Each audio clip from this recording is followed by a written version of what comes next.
Lalaine, ano ang detalye nitong itatayo ang desalination plant dyan sa Iloilo City?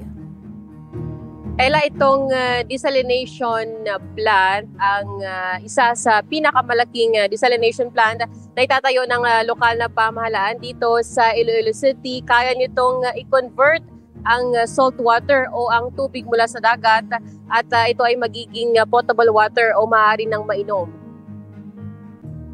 Magtatayo ng desalination facility ang lokal na pamahalaan ng Iloilo City sa pamamagitan ng water distribution facility at mga pribadong sektor. Ito ay upang tugunan ang kakulangan ng tubig sa lungsod at sa patuloy na pagtaas ng demand nito. Sa kasalukuyan ay nagpapatupad ng water rationing sa lungsod dahil sa water crisis.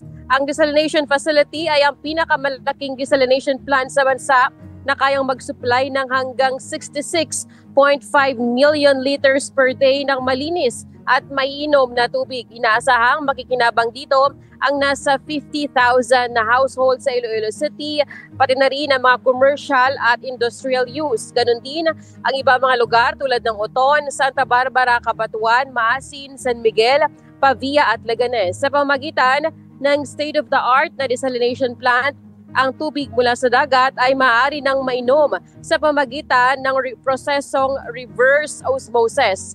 Kaya din itong mag-supply ng malinis na tubig kahit tagtuyot o malimit ang ulan. Ang desalination plant ay magiging operational sa susunod na taon. Yan muna ating balita mula rito sa Iloilo City, Ella. Maraming salamat, Lalaine Moreno.